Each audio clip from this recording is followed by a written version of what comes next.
కథాస్రవంతి నిరంతర కథాప్రసార వాహిని కథల భాండాగారం కథాస్రవంతిని ఆదరిస్తున్న అభిమాన శ్రోతలకు నమస్కారం. ఈనాటి కథకు స్వాగతం. కథా పరిమళాలు కథల సంపుటి నుండి సేకరించిన కథ కోరని వరం.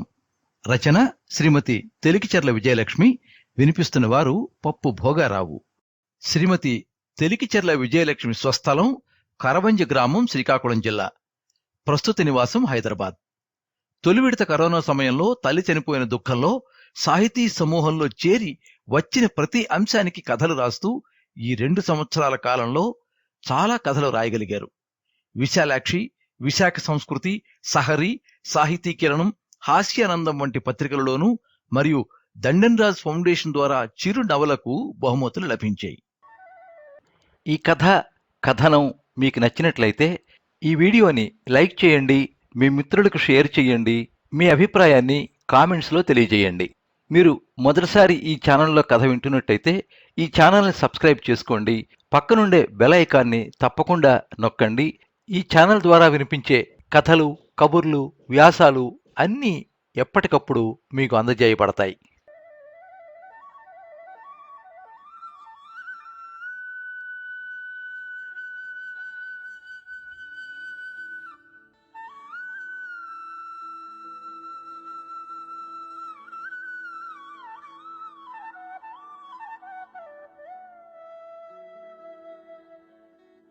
రిటైర్మెంట్కి నీ కూతుళ్ళు వస్తున్నారా అని అడిగిన తోటి ఉద్యోగస్తురాలు వరలక్ష్మితో, ఏమోనే అడగలేదు, ఇవాళ అడుగుతాలేయే అంటూ బ్యాగ్ నుంచి చుట్ట తీసి చేత్తో పట్టుకుని బ్యాగ్ని అరమరలో పెట్టి హెడ్ నర్స్ దగ్గరికి వెళ్ళింది గురువమ్మ.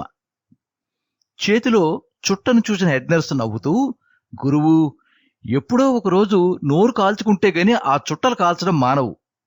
సరేలే, ఈరోజు 2 ఆపరేషన్స్ ఉన్నాయి, నువ్వు తయారు చేస్తావా, ఇంకెవరికైనా చెప్పనా అంటున్న నర్సు మాటతో, నేనే చేస్తానమ్మా అని సిగ్గుపడుతూ చేతిలోని చుట్టని భద్రంగా జాకెట్లో దాచుకుని ఎనిమాకి కావలసిన వస్తువులను తయారుగా ఉంచుకుని ఎవరికీ కనిపించకుండా మూలగా ఉండే బెంచీ మీద కూర్చుని చుట్ట వెలిగించి వెలుగుతున్న వైపు నోట్లో పెట్టుకుని తనివి తీరా ఆస్వాదిస్తూ 4 వైపులా చూస్తూ, ఈ హాస్పిటల్తో నా రుణం తీరిపోయింది అనుకుంది బాధగా.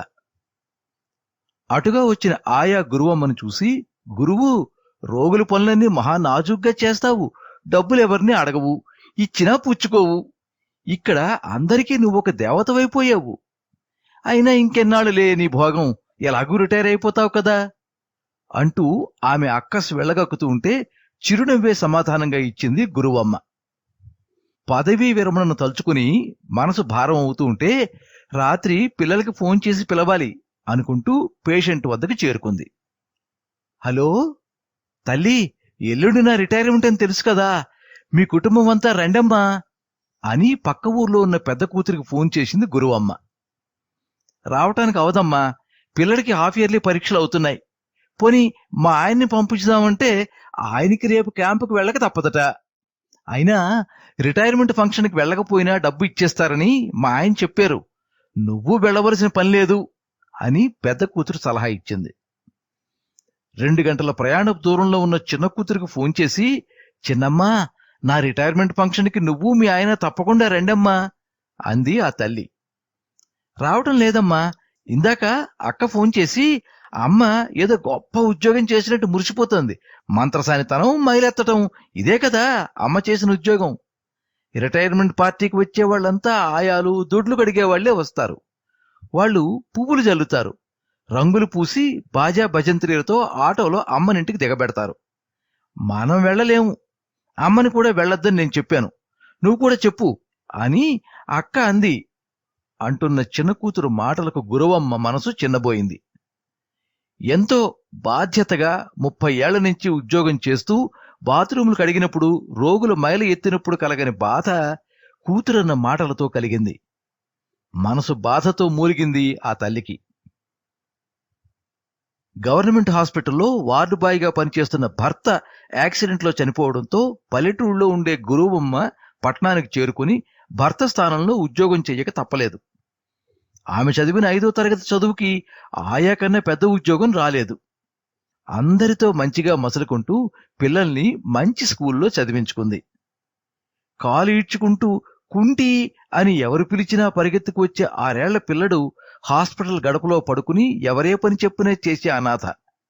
అమ్మా అంటూ తనకు దగ్గరగా తిరుగుతూ ఉంటే మగపిల్లలు లేని గురువమ్మ అనాథ పిల్లడిని ఇంటికి తీసుకుపోయి రాము అని పిలుస్తూ ప్రేమతో పట్టెడన్నం పెట్టి గవర్నమెంట్ స్కూల్లో చేర్పించి ఇంట్లో ఉంచుకుంది. ఆడపిల్లలిద్దరూ చిన్నవాడైన రాముని ఒరేయ్ కుంటి అని పిలిచి చిన్నబుచ్చేవారు.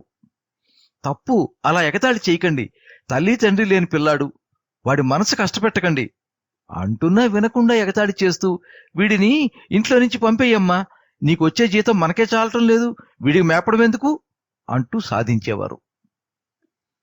పిల్లలు పెళ్లిడికి వస్తున్నారు. రాము 10వ తరగతి మంచి మార్కులతో పాస్ అయ్యాడు. చక్కగా చదువుకుంటూ అందరితో మంచిగా మసలుకునే రాము మీద ఈర్ష్యతో తల్లినే దూరంగా ఉంచేవారు కూతుళ్ళు. ఈ పరిస్థితిని తట్టుకోవడం కష్టంగా ఉండేది గురువమ్మకు. పేపర్లో పడిన ఆసక్తికర ప్రకటన గురించి చర్చ విని పిల్లడి భవిష్యత్తుకి సరైన తోవ చూపాలని ఆలోచించి యాక్సిడెంట్లో 2 కాళ్లు పోగొట్టుకుని ఎవరూ లేని గొప్పింటి ఆసామి జగన్నాథరావు వద్దకు రాముని తీసుకువెళ్ళింది. అతను గురువమ్మ చెప్పిందంతా విని ఒరే అబ్బాయి, నీ బాధ్యత పూర్తిగా తీసుకుంటాను, నాకు తోడుగా ఉంటూ నా అవసరాలు చూడటం నీకు సమ్మతమేనా అనగానే గురవమ్మ చెప్పిన మంచి చెడ్డలు గుర్తు చేసుకున్న రాము నాకు సమ్మతమే బాబుగారు, నా కంఠంలో ప్రాణం ఉన్నంత వరకు మీకు తోడుగా ఉంటూ మీ సేవ చేసుకుంటాను అని ఒప్పుకున్నాడు. ఆ రోజు నుండి రామును తలుచుకోవడం కూడా తగ్గించేసింది గురవమ్మ. గడప దాటి వెళ్లిన రాముని మరెప్పుడూ ఇంటికి తీసుకురాలేదు. 2 సంవత్సరాల తర్వాత జగన్నాథరావు గారు తనతో పాటు రామును ఢిల్లీకి తీసుకుపోవడంతో గురవమ్మ కుటుంబంలో రాము ఉనికి మరుగున పడింది. ఆయా ఉద్యోగంతో పిల్లల్ని డిగ్రీల దాకా చదివించి మంచి సంబంధాలు చూసి పెళ్లి చేసింది. అల్లుళ్ళు మంచి ఉద్యోగాల్లో ఉన్నారు. కూతుళ్లకు తను చేసిన ఆయా ఉద్యోగం చిన్నతనంగా అనిపిస్తుంటే బాధపడుతూ పోనీలే, పిల్లలు రాకపోతే ఏమైంది, పాపం వాళ్ళ సమస్యలు వాళ్ళవి అంటూ సరిపెట్టుకుంది ఆ తల్లి. పదవీ విరమణకు ఒక్కరితే బయలుదేరుతోంది గురవమ్మ. అయిన వాళ్ళెవరూ తోడు రావటం లేదని మనసు బాధపడుతోంది. వచ్చే రిటైర్మెంట్ డబ్బు పిల్లల పెళ్లికి చేసిన అప్పు తీర్చడానికి సరిపోతుంది, వచ్చే పెన్షన్ డబ్బు బతకడానికి సరిపోతుంది, రేపో మాపో ఈ క్వార్టర్ ఖాళీ చేసేయాలి అనుకుంటూ బయట ఎవరో పిలుస్తున్న శబ్దం అయితే తలుపు తీసింది గురవమ్మ. గేటు బయట కారులో వచ్చిన యువకుడిని చూస్తూ ఎవరా వ్యక్తి అనుకుంటూ గేటు చూసి ఎవరు కావాలి బాబూ అంటూ తేరిపార చూసింది. అమ్మా బాగున్నావా అని అడుగుతున్న యువకుణ్ణి పరిశీలనగా చూస్తూ రాము నువ్వేనా అంటూ సంశయంతో 4 అడుగులు ముందుకు వేసి ఆగిపోయింది.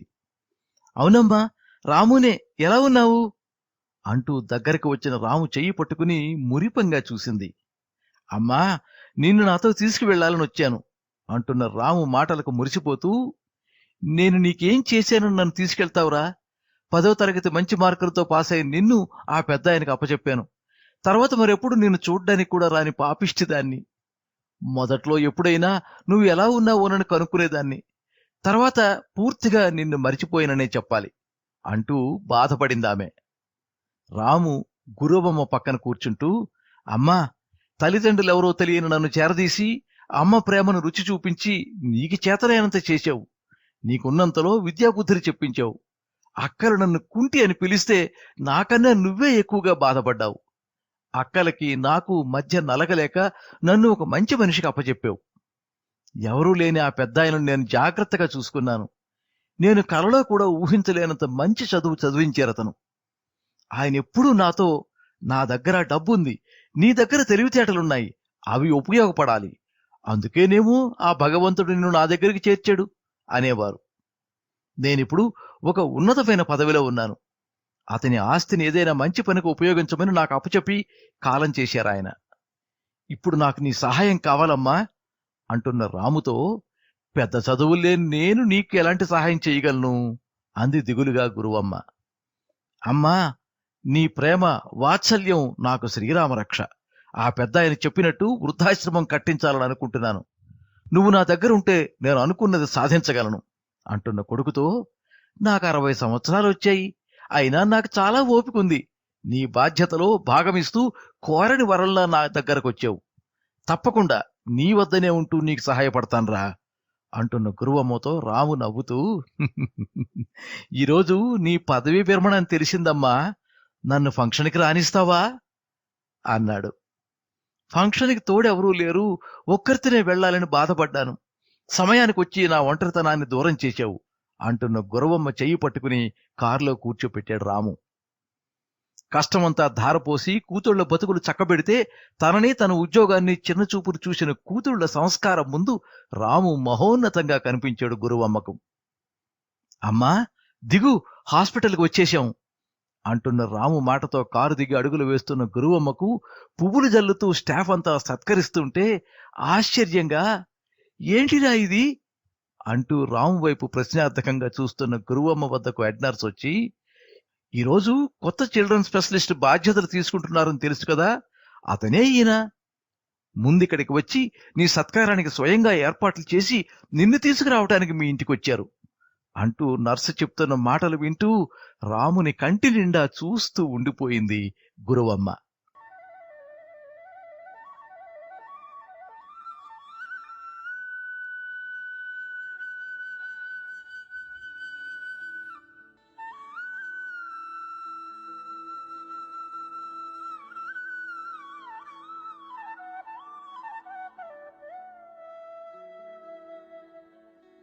మీరింతవరకు కోరని వరం కథ విన్నారు. రచన శ్రీమతి తెలికిచర్ల విజయలక్ష్మి. వినిపించిన వారు పప్పు భోగారావు. ముందు మాట శ్రీ ములగాడ సురేష్ కుమార్. కూర్పు శ్రీ పప్పు వరుణ్. ఈ కథ కథా పరిమళాలు కథల సంపుటిలో చోటు చేసుకుంది.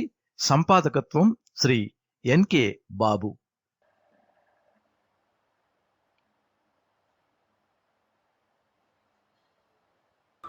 ఎప్పుడు మీ అభిమానాన్ని కోరుకునే పప్పు భోగారావు. సర్వే జనాః సుఖినో భవంతు. కథా స్రవంతి.